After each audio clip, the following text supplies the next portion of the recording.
The next episode of The Commercial Break starts now. Oh, yes. Welcome back to The Commercial Break, cats and kittens. I'm Bryan Green. This is my dear friend, Kristen Joy Hoadley. Best to you, Krissy. And best to you, Bryan. And best to you out there in the podcast universe. Sorry about that. I couldn't find my volume button, so...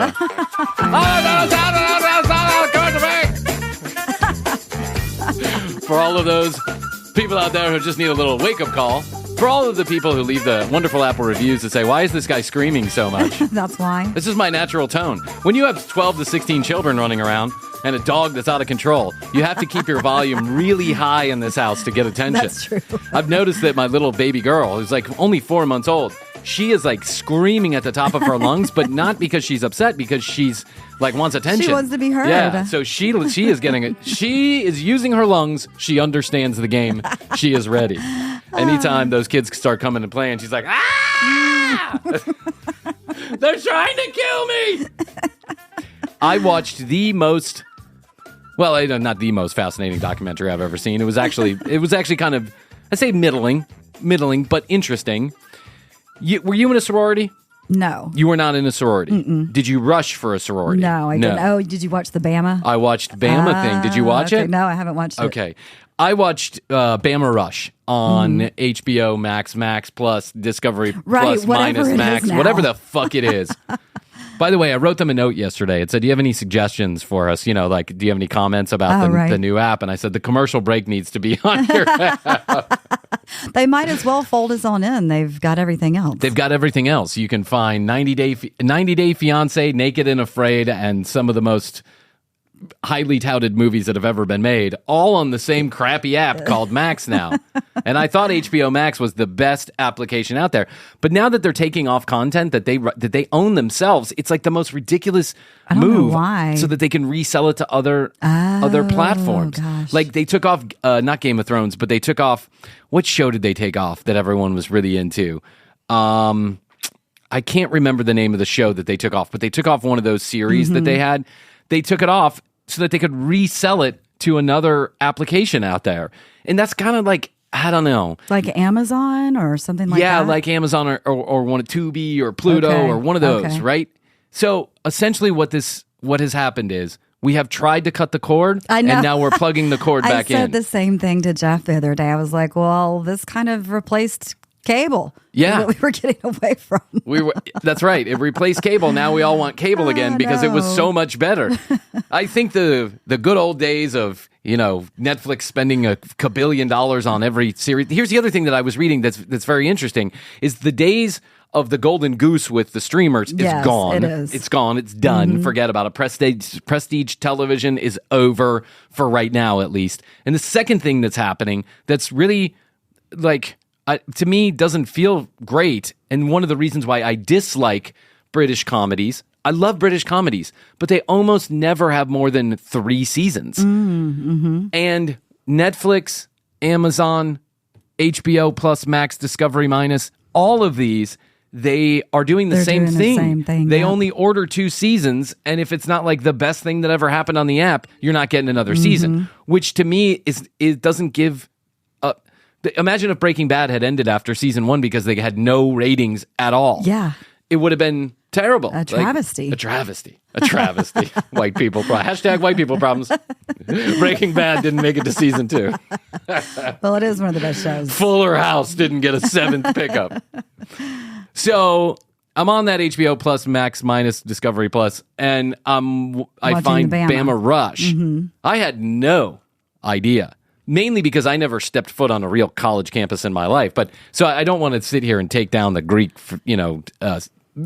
system, whatever they call it, yeah, we have a daughter that's in one. Oh, really? So what this documentary does is it documents some girls who are already in the sororities at Bama and some girls who want to get into the sororities at Bama. And these girls, the things that they go through in order to prepare themselves to try and get into the top sorority in Bama, which apparently is the top Greek life in the world. I don't know. Wow.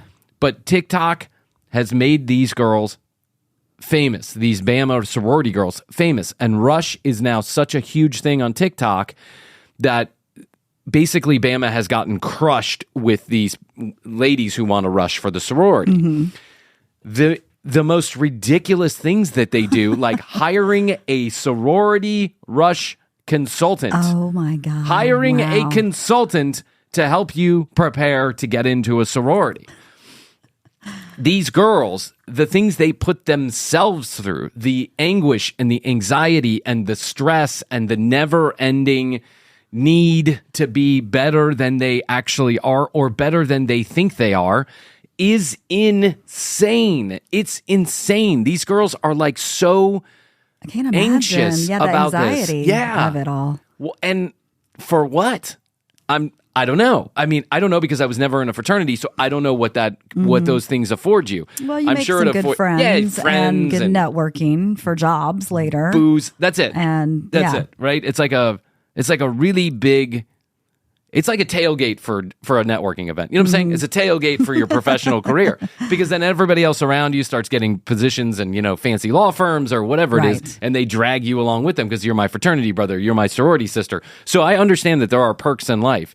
There's the kind of the haves and have-nots type of thing. But I just think, in my own personal opinion, while it's endlessly fascinating, I did go down the Bama Rush TikTok hole last night for about an hour. You did? Yes, I did. I have to admit, it's pretty entertaining and highly ridiculous in most cases. But I will say this. I do understand why you would want to be in a sorority or a fraternity, but the amount of stress and pressure that goes into that's why I never wanted to do any of that, because I don't like having to achieve.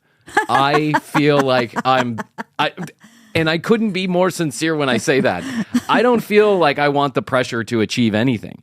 My life goes best when I when I don't try. Like doing enough is good. That's good for me. Hashtag just do enough. Just do it. Enough. Just enough. The hashtag just enough. We're going to start that on there. Just enough. And you have to be everything but just enough to get into one of these sororities. And then they rank the damn sororities. And then, so now, there's the top sorority in Alabama. And I understand you oftentimes are a reflection of your environment. But some of the interviews with these girls who are in this sorority, there's no way to make it look good. There's no way to make the ignorance and just kind of, I don't know how to say this, like entitlement. There's no way to make that look good, to make that look interesting. And I know that these girls probably are just wonderful human beings when you pull back the layers.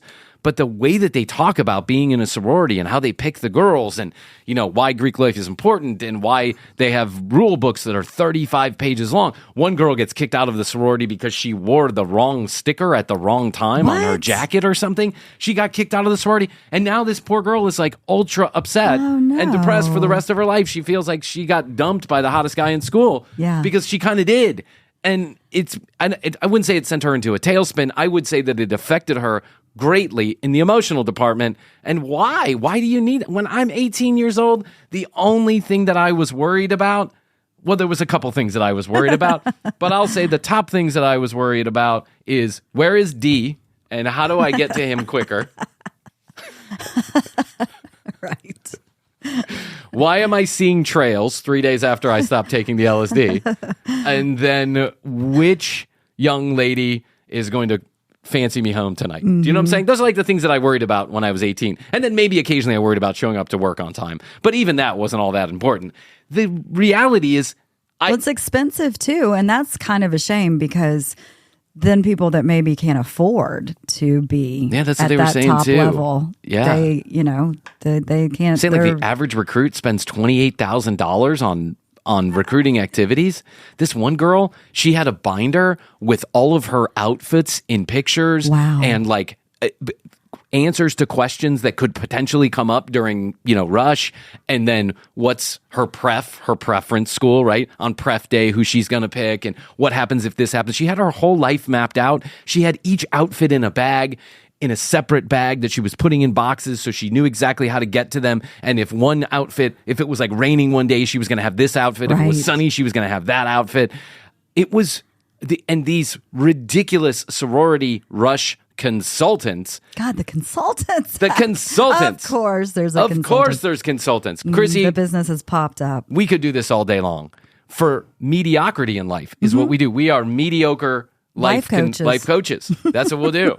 If you come to us with a problem, we're like, do you really have to do that? Like, I got to get an A on my test or I'm not going to graduate college. But do you really have to get an A on the test? Or you just think you have to get an A on the test? Because Krissy and I advise you to skip the test, come with us to the bar, let's have a couple of boozes, and we'll forget about it. There's a whole world outside of whatever it is you're concerned about. And so I don't want to knock it because I do understand this drive to... There are benefits. There are benefits. And there's something to be said for having friends, like kind of a built-in family, when you're away from your family. Well, I was going to say, if I maybe had gone to another school out of state, I might have looked into it. Yeah. But I went with a bunch of my friends. So you already kind of... I had a built-in friend system, yeah. Yeah. I mean, I just got the impression that this is like a ton of undue, unnecessary stress. It's causing eating disorders. It's causing these girls to just get real catty with each other. Yeah. The picking process is completely subjective. They have something called the machine. Have you heard about this at Bama? No. These girls are so scared to talk about the machine on camera that they literally shut the director down. They were like, not talking about the machine, not saying a word about the machine. Can't do that. What That'll is ruin the our lives. machine? Here's what the machine is. Oh, God. Yeah, and we're probably like, I don't know, we'll get a Molotov cocktail in the studio or something for talking about the machine. But the machine is this. For years and years at Alabama, the top sororities and fraternities would elect what they called student representatives or student senators to a separate body. That body was then it was referred to as the machine. Those people in that very elite group of human beings, like 2 or 3 or 4 from each sorority or fraternity, would then get together and they would make decisions about who they were going to vote for student council, for student president, for whatever, for yes vote up or down about something that could happen in Greek life. They basically controlled the politics. Every decision they ran the fucking campus. Even seats at the football game were determined by the machine. Who sat where, when, and how was determined by the machine. And this is not something that is pretend. An investigative reporter in Alabama discovered this way back when, and they had to suspend student council, student politics for 3 years at Alabama because of the machine. They had to say, nope, no more. We're not going to do this because you guys are voting it. And those people who are in the machine tended to come from the most affluent and powerful and rich families, around. And so I was just dumbfounded by this. Away. So imagine this. You're at Alabama. You're in a fraternity or a sorority, and up comes the homecoming queen vote. The machine gets together. They decide who's going to be homecoming queen. The representatives come back and they tell everybody how to vote. They say, everybody vote for Aaron. And then everybody goes and votes for Aaron. And only a few times in Alabama history have non-machine sanctioned, non-Greek sanctioned candidates won these elections. It's insane. There's been 6 of them in the entire history of Alabama. I forget. I don't know if I'm saying that exactly correctly, that there's just 6, but in the movie, they show just a couple of people who were elected outside of the machine's influence. There's a fucking machine at Alabama? There's a fucking machine. How? That seems stressful. How is anybody supposed to do anything? I mean, just how do you navigate the world when all the chips are stacked against you? Yeah. Really. And the commercial break is a shining example of this. The podcast industry also has a machine, and Krissy and I are definitely not part of it. We're one of the few non-podcast machine. I'm going to start calling it the podcast machine. Who fancies and favors those podcasts like Conan O'Brien. Come on. Tell me that guy has more talent than us sitting here in the studio. Tell me Dax Shepard has something that we don't. Tell me those guys at Smartless, when they get together, are funnier than Krissy and I when we get together. I dare you, sir. I dare you. Truth is, it's the podcast machine that makes all those decisions. Behind the scenes. That's right. Do you think Smartless just ran up to the top of the charts because they happen to be movie stars with millions of followers on TikTok, Instagram, and movies? No, they didn't. It was the podcast machine. And just because Krissy and I only have 400 followers on Instagram means we have to be down here. Well, we might have more Instagram followers if it wasn't for the podcast machine, constantly busting our balls. Keeping us down. We will never be part of the podcast machine. Never, ever. We're going to rage against This episode the of the commercial break. This episode of the commercial break has been disrupted by the podcast machine. Please now tune to Smartless. Fuckers. I just couldn't believe it. I couldn't believe that there was an actual mechanism. I kind of thought that's what that documentary was about, so that's why I haven't watched it yet. Because you're scared of the machine, too. Everybody's scared of the machine. And, you know, what was really interesting to me is that Greek life actually started back in the 1800s. And the reason it started is because there were some prominent men in higher education that were writing these ridiculous papers. One man wrote, paraphrasing, a Harvard professor wrote that women, when they went to get higher education, their brains had more activity. So the blood flowed up to their brains, drying out their uteruses and making them basically barren for carrying children. I mean, just like the most insane shit. And so the women got together in these sororities to show that they actually were the model of a good student. It started out good. Yes, it started out good, but it didn't take long to turn into a shitty social fucking ladder climbing event. So, again, I've never been in Greek life, so I don't know. And I've had plenty of friends who've been in fraternities and sororities, and I love them to death. They're all wonderful. But I think there's like this groupthink mentality that starts to happen that can get a little ugly. I'm not sure it does in every case, but it can get a little ugly. So here's what I want to do. I say that if you're in Bama, which I know that probably most of the girls who are rushing this year for Alabama sororities are listening to the commercial break. That's our target demographic is sorority sisters. Yes. I think Krissy and I need to come to Bama for Rush and just make sure that everything's on the up and up. I like that. Give us access, all houses, all rooms, to make sure that we can come in and out and just make sure everything's, buttoned up, Krissy. We don't want anybody's feelings to get hurt. We don't want anyone to feel bad. Do we need to contact the machine about this? I am the machine. Oh.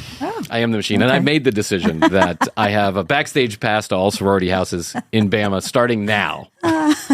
Fantastic. Did I ever tell you the story how I went to a Clemson game one time with a friend of ours? I don't want to say the name, but oh yes. Yeah. So we go to this. I do remember this Clemson game. This Clemson game. And I haven't been to I've been to very few collegiate football games, but this was one of them. And I think I was in my early to mid 30s, something like that. Early 30s. I was in my early 30s, and this guy has been like a booster for Clemson forever. He's like the Clemson guy. And so he has paid his way and paid his way and paid his way all the way up until he finally gets a parking spot in this, coveted meadow that's right next to the stadium. Ooh. And the meadow is in between the stadium and sorority row. So you're parking, tailgating you have to pay money. Like you have to be rich or something to be in this particular spot. You know how it all goes. It's all politicking. And consult the machine. Mm-hmm.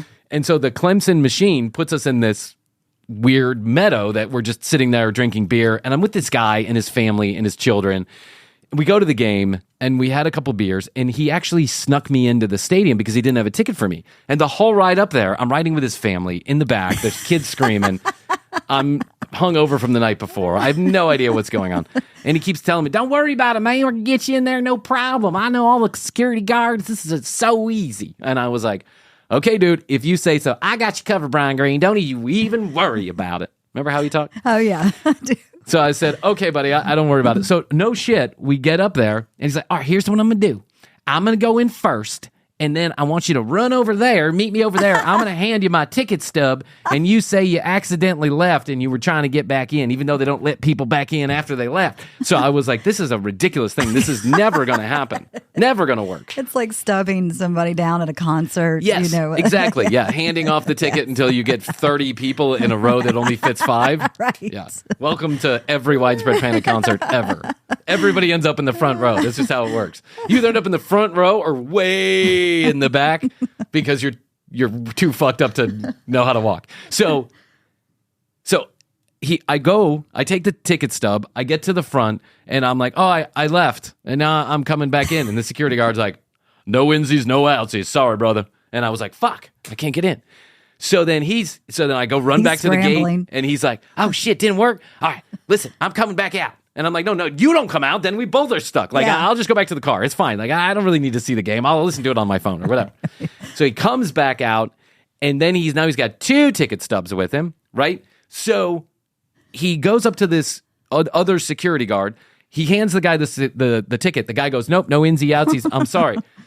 Oh, man, I didn't know the no insy outsies. When did that rule take effect? Y'all mean y'all just had this rule right? And while he's talking to the security guard, he grabs my shirt and walks me through the gate. Just like yanks me through the gate, right? And I'm just like, right, with your cane. And no shit, it worked. Yeah, with my cane. I'm like, ah.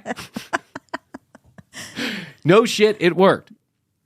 We go to the Clemson game. We get out of the Clemson game, and afterwards we start drinking again at this tailgate. It's a day game, so we start drinking at like 9 a.m. Oh my God, dude! We got on the road at 9 a.m. We were there by 10:30 or 11. Mm-hmm. We were drunk. The game started at 3. It's over at 6. The light's still out, and he's sitting here with his family and some of his friends, and they're all having a good time. Well, I am now drunk, and when Brian gets drunk, he wanders. That's what Brian does. Yes, you do. He wanders, and usually wanders to wherever the ladies are hanging out. Right? So I end up walking across the street, and there's a huge party going on at one of these houses. I don't know. Sorority house, fraternity house, I'm not sure. It's like on that Greek row, right? Uh-huh. So I end up going into the party, and I realized pretty quickly that I'm like, even though there are older people there, I'm way, way too old to be at this party. Right. So I leave, and at the end of the street, there is a bar, like a Mexican bar, right? A Mexican taco bar kind of place.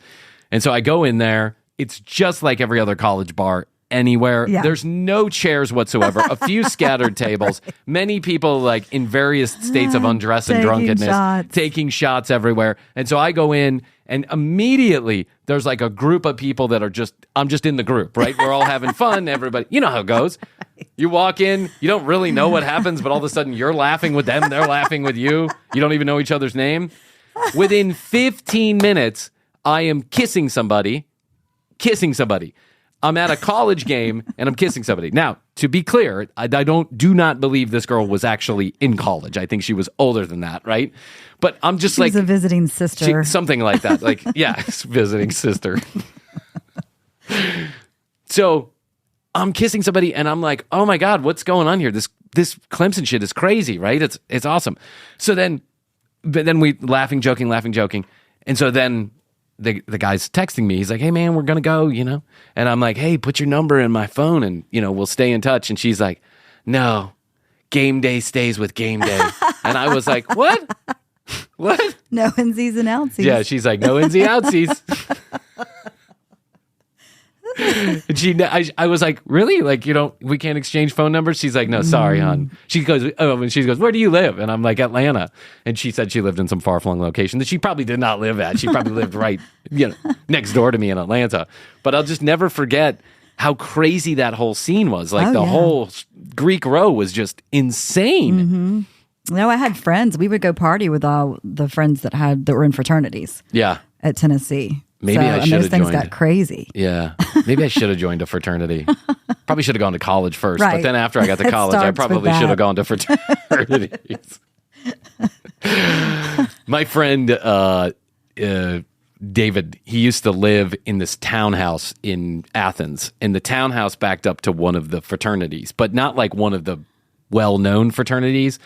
Like one of the offshoot fraternities. You know what I'm saying? Yeah. And the house, so his back porch overlooked the parking lot of this fraternity house. And so every time I went up there, there was always some shenanigans going on at the fraternity house. Of course. And David and I, we would get drunk, we would go to whatever activity out in Athens, festival, game, whatever. We would come back, and then late at night, there would always be some kind of activity going on at the fraternity house. And David and I liked to go and just kind of have a good Join time. in. Yeah, we would walk in there and randomly pretend like we knew what we were doing. What's up, bro? Yeah. And one night I walk in there and they have this huge room with a stage that I imagine is for parties and stuff like that, right? And so there's a drum riser up there, there's drums, but I walk into this room and there's like bad disco lights and there's a couple of guys just kind of like, dancing to whatever music's on the speaker, one girl in the corner making out with some dude, just a kind of a scene. It's a thing, it's a feel, There's right? no furniture. Yeah. No It's furniture. just the furniture. Yeah. The furniture is the puke and cigarette butts that have been stepped on night after night, day after day. It is a disgusting house. Right. I don't know how anybody lived there.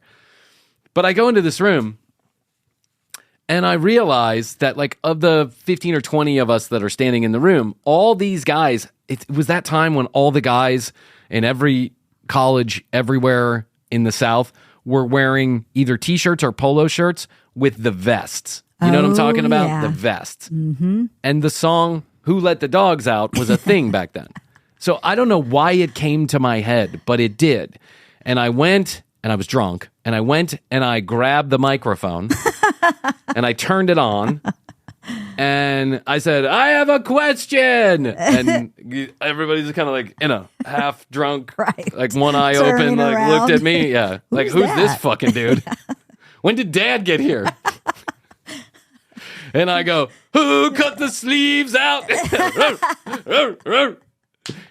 It took a minute, but a couple of the guys caught on. Caught on. And then they were like, who are you? And I'm like, oh, I'm your neighbor. And they're like, you're my neighbor. What do you mean my neighbor? And I'm like, I'm your neighbor. I live right over there. And they're like, you're not part of the fraternity? You're part of the fraternity. I'm part of AARP. Does that count? Now go get me a beer. Now go Sonny. get me a beer. Go fill up this draft beer. Find your sleeves and come back to me when you do. But it started to get a little tense in there. So I just did the Irish goodbye. Like, I'm picturing the whole thing. we had so much fun. It was a good time. It really was a good time. Speaking of good times, I went to London. We talked about this last episode, how I went to London. And I wanted to share that I went to one of the world's best restaurants called Berner's Tavern, which is like a Michelin-starred restaurant. Trust me, I did not do this on my own dime. I don't make any money, but somebody else was nice enough to take me out. Brad, who works for the network that we just re-signed with, and then my agent, and they took us out like celebratory. Hey, congratulate, because that's the only money we're getting. So Exactly. He's like, sorry, I can't offer you any real money, but what I can do is I can buy you dinner at Berner's Tavern. I can expense this dinner. Yeah, I can expense this dinner. That's right. So we go to this place. It is absolutely wonderful. Like top notch, 5-star. You remember I told you that the family and we went to Dollywood, Opryland, that hotel. Mm-hmm. So we went to Opryland. Huge. Yeah, we'll talk more about that in an upcoming episode. But I went to Opryland and we brought the kids for the night. We're kind of doing a test run to see how it was to take 3 children into a hotel room because we're going on vacation for a long time and we just wanted to see, and we want to get the kids out of the house for the weekend. Right. So It was a test run. Test run did not go well, but we've got 40 more nights to try coming up soon. So we decide to go walk over to this Opry Mills and go to this place, the Rainforest Cafe. Oh, yeah. Because, it's a place where the kids can watch the little animatronics, and it's not good food, and we already know that. We're not expecting miracles, but whatever. It's interesting for the children. And they loved it. Loved it. But the service was absolute horseshit. I mean, it was horseshit. Girl comes up to the table. She says, hey, welcome to Rainforest Cafe. Anybody ever been here before? And Astrid and I are like, nope, actually we haven't. Okay, are y'all ready to order? And I was like, why did you ask me the question? Right, I thought you were going to give me like a speech. Reveal the history of the Rainforest Cafe. That's right. How things work. Why does that monkey's arm fallen off? And, why does that hippopotamus have one eye broken? Like, could you tell us a little bit about the restaurant? She did none of that. She asked for our order, and then she came only back when I basically screamed, hey, can you please get us our ketchup? This was the opposite experience of Berner's Tavern. True white glove 5-star service, right? Nice, all over fancy. you. you don't touch a thing. They want everything to just be taken care of you. So it was a wonderful place to go. And I do have to say that the food was really excellent because when you think of England, there's a lot of things that you think about, but good food is not one of them. Yes. At least that's not my perception. I mean, I think of just fish and chips. And bangers and mash. Bangers and mash. Bangers and mash. Oh, yeah. I always thought that would be a good name for either a band or a detective show. Yes. Dun, dun, dun, dun, dun, dun, dun, dun. Bangers and mash. Instead of Starsky and Hutch. Yeah. Bangers and mash. Hey, Bangers, you better get down to the office. We got a real wild one on our hands. Slippery Sissy has gone missing down on 4th Avenue, and they've called us up. They called us in. All right, Bangers, I'm on my way. You better get here quick, Mash. So, and the fish and chips was good, but they just, they eat, it's meat and potatoes, which is close to my heart because I'm come from the Irish lineage, and that's just in my genetic makeup to have, basically, meat there's not and potatoes. there's not a lot of there's a ton of Italian restaurants around, Mexican, different cuisines, but you don't see a lot of English restaurants. No, you don't see any. Yeah, there's no London Cafe, right? And if you do see something that says London Cafe, it's likely you're not interested in walking in there. Do you know what I'm saying? And it's likely you won't see it the next week either. Yeah. On that same street. The most English thing that I think I've ever been actually gone to is the Rose and Crown or the Fox and the Hound. Both of which I didn't go for the food. I went for the alcohol and the waitresses. Honestly, Right. It was just that they just didn't have good food, meat pies, and everything is potatoes, potatoes, potatoes. So, but that's what I like. Yeah, I love some meat and potatoes too. But I found the food to be just a little bland. Yeah. Mm-hmm. I ordered the full English. I got a full English. I should have ordered I should have not ordered the full English. I got the full English, and it's just bacon that's not the kind of bacon that we eat. Sausage I thought was going to be spicy and good. Ended up being very bland and big. It was big. It looked like a big dick on my plate. Big sausage. It was a huge sausage. It was I'm serious. I don't know, 3 inches in girth, but then you eat it and it's just it didn't have a lot of flavor to it. So I thought, that kind of sucks. What if and I love my mashed potatoes and I love my carbohydrates and I love my meat. What if that's all that I ate? What if I just survived on mash? That's what I did. And strangely enough, so I go online and I start Googling around British food, right? British food, UK food, London food. I'm trying to find a video that would help walk me through exactly what is considered English food and what is good. And instead, what landed for me was a lady who only eats potatoes. Oh. That's it. That's all she eats is potatoes and cheese, 24 hours a day, 7 days a week for years on end. Lucky lady. I wish I could do this and not have my doctor yell at me or my wife. I don't think it seems very healthy. There's nothing healthy about this, Krissy, but we're not here to judge this lady's health. We're here to judge her lifestyle. So let's just make that clear. Okay. So I was trolling on the internet. As you do. As I do like to do, and I found a lady who has a strange food addiction, and that food addiction sounds delicious, quite frankly. It's all potatoes. Cheesy potatoes. Cheesy potatoes. And I mean, listen, we've seen some strange food addictions on this show. We saw the lady who would like to drink gasoline. We saw the lady who only ate rocks. Mm-hmm. We saw the lady who was eating mattresses. We've seen a lot of strange things. There was a lady who was eating mattresses. That's not a joke. Wasn't there a Febreze one too? Yes, a lady who liked to huff Febreze. I can't stand the smell of Febreze. I don't know how someone huffs that up. I don't know. It's on the treaty, though. I took it out of my bathrooms because anytime somebody goes and takes a dump, it just smells like Febreze in my house for 5 days. I hate it. So I'd rather just deal with your shit stink for a couple of hours than deal with Febreze for 5 days. It's my opinion. Sorry, Febreze. Febreze sponsors this episode of The Commercial Break. Febreze comes in 10 different flavors that you can never get rid of. It doesn't get rid of the odors. It just makes it a lot worse. Yeah, tries to mask. That's right. All right, let's take a listen to this lady. 34-year-old Kelly eats nothing but cheesy potatoes, morning, noon, and night. I love cheese and potatoes. It's ooey gooey and just yum, yum, yummy.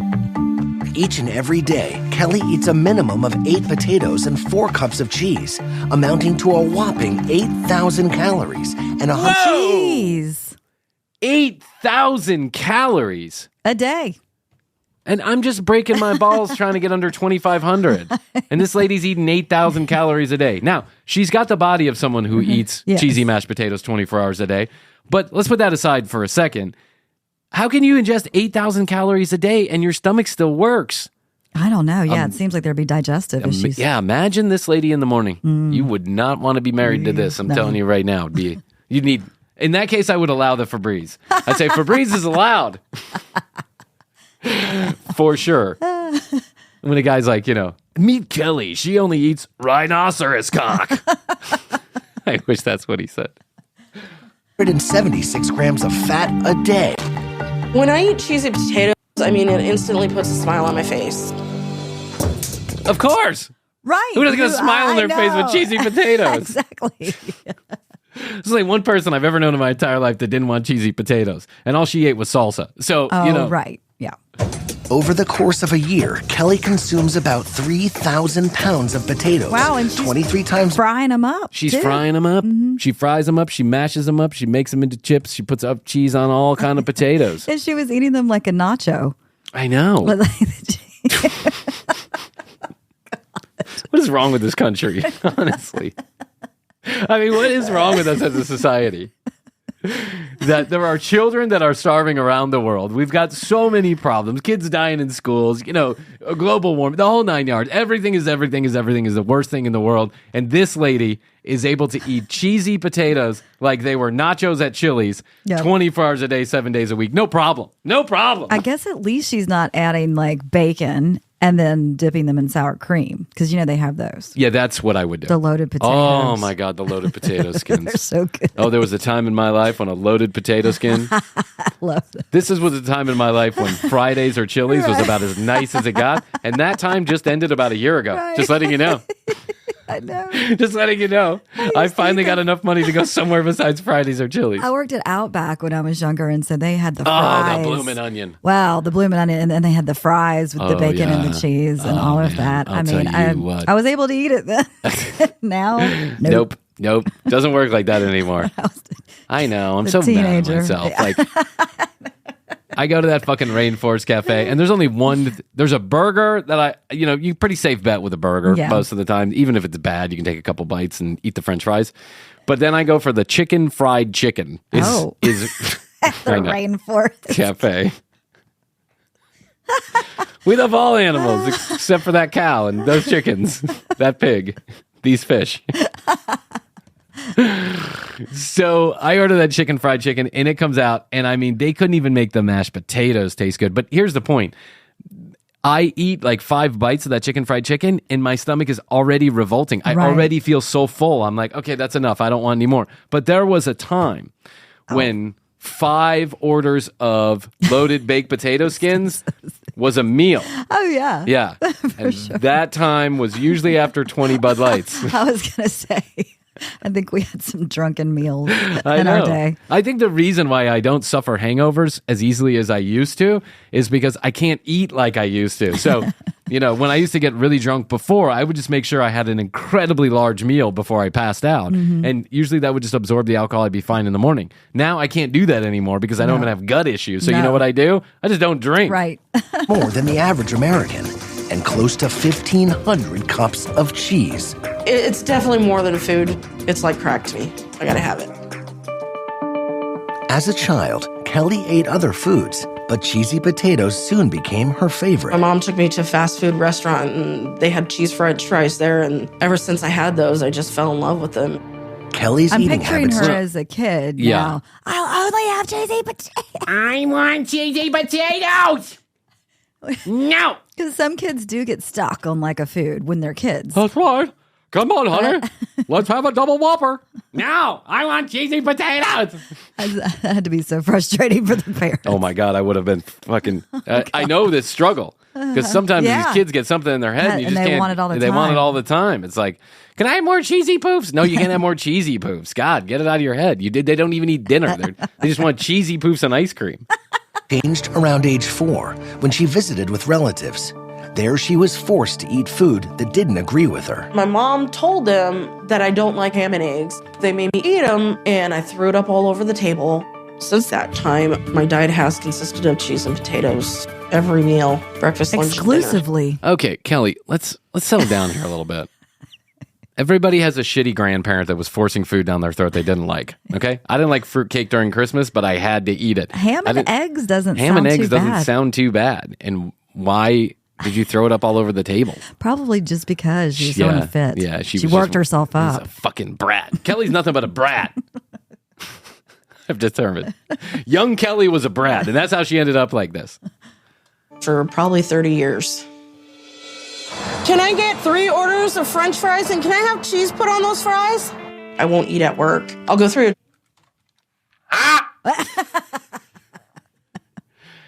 I said I want 12 orders of baked potato skins.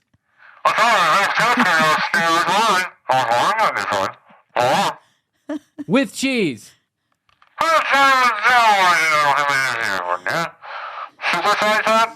Yes. Okay,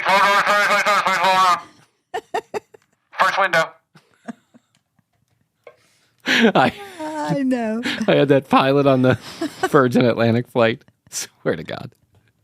He was giving us the most useless information. Yeah. We're passing through some stratus clouds right now. Let's dissipate as we get into Dude, I don't need the weather report in the sky.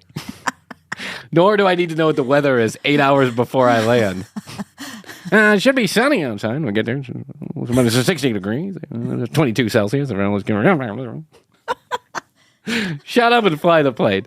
Drive through at lunchtime. I don't really eat in front of other people. I don't really want people to know how much I'm consuming. Yeah, exactly. Yeah, I don't blame you. I wouldn't want people to know I'm consuming 8,000 calories of cheesy potatoes a day either. Me and Kelly, we've been married 7 years. You're cooking meat. I'm out of here. Oh, wow. When Patrick's cooking, I'm usually... Wow. Okay.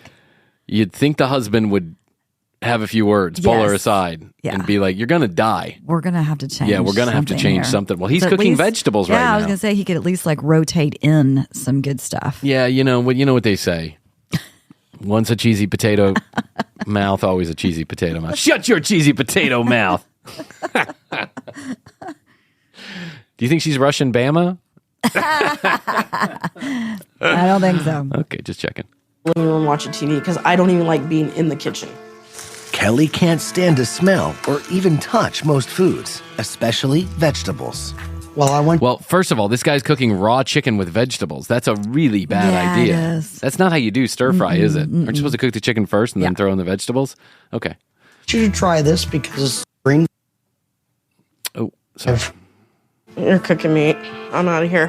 When Patrick's cooking, I'm usually in the living room watching TV because I don't even like... Yeah, she said, when you're cooking meat, I'm out of here. And then the narrator will go on to explain that she can't even stand the smell. Right. But this guy looks to be cooking a relatively healthy meal. Yeah, like he's trying. He's going to give everybody salmonella, but he's trying. Exactly. Listen, I lost 20 pounds when I got salmonella. May not be a bad idea. Being in the kitchen. Kelly can't stand to smell or even touch most foods, especially vegetables. Well, I want you to try this because it's a green vegetable. Every time I've tried to cook her a little something extra, she just refuses. Just try a little taste. God, she's shaking. She's shaking and crying. Yeah. Why do I think this is a little dramatic? I think this might go deeper than just... Oh, I'm sure of that. Yeah, I'm sure there's some kind of emotional problem. Yeah. But you get stuck on something. You do. And then your brain just won't let you go another place. Mm-hmm. Part of me thinks that's probably you need some therapy, but the other part of me thinks you just need to grow up a little bit. Yeah. I can't. She ate a half a floret of broccoli. That's right. I can't. It doesn't have carbohydrates. Processed cheese. Ugh. Where's my sour cream? I wonder if he put the cheese on the broccoli. Quick, get me my thermos of sour cream. I eat cheesy potatoes and I drink 22 ounces of sour cream every day. Come here, baby. It's traumatic for me. How's your dinner, babe? Good. Because of her aversion to other foods, Kelly even eats in a different room than Patrick. My husband absolutely That's romantic. hates. Yeah, that's super. You can never share a meal together? Nothing like getting the family together for a meal in different rooms. That's how I grew up. But for a husband and wife to never even be able to eat a meal together? This is one of those relationships that no one quite understands. Do you want to go to dinner tonight, honey? Yes. You sit at that table. Do you want to go to dinner tonight, honey? Yes. I'm going to Berner's Tavern. Where are you going? TGI Fridays is a 2-for-1 on double bubbled cheesy tarts. When I don't sit down and eat dinner with him. Over the last decade, Kelly's freaky eating has caused her to gain over 150 pounds. Jeez. I'm surprised that's it. Yeah, I'm surprised that's it too. Isn't like a pound like 5,000 calories? 2,000 or something. No, I think it's 5,000. 5,000. Okay. 5 or 6,000. It's in the 5,000 range. But so she's eating an extra 5,000 calories a day. Mm-hmm. It's not hard to understand. She might gain a pound a day. Yeah. A day. Where's Doctor Now when you need him? Mm-hmm. Serious toll on her marriage. Sorry. He is like slim to none. I am headed for the grave if I don't change my ways. I'm afraid that I'm going to come home and find out that she's had a heart attack. If she doesn't get some kind of help, she's not going to last much longer. In 5 years, I may not be around. I don't want to die young. I don't want to live like this anymore. Okay, Kelly, I've got some advice for you. While I understand that there may be some anxiety issues around this or some OCD issues around this, here's the thing. Stop being such a big baby. Eat a fucking vegetable. What's the big deal? Have some meat. Have something else. Have some kind of other potato with something on it. Why don't you have some potatoes with vegetables in it? Or make yourself a mashed potato stir fry. Is that a thing? Can we make it a thing? No. Okay. Before Kelly's health deteriorates any further, Patrick has asked nutritionist JJ Virgin these two. and psychotherapist Dr. Mike Dow to intervene for a week of intense therapy. I love how they ambush her. Yeah, I love how they ambush her. Garage. I also love how the two of these adult human beings combined weigh less than 50 pounds. They are the skinniest people I have ever seen. They are literally walking hangers. They are. They have their clothes are hanging off them.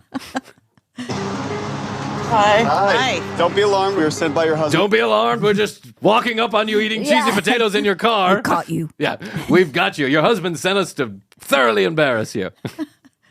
Patrick, I'm Dr. Mike Dell. I'm a licensed psychotherapist specializing in addictive behaviors and disordered eating. I'm JJ Virgin. Hi. I'm a certified nutrition specialist and a certified health and fitness specialist. Can we chat with you a bit? Sure. Am I out? All right.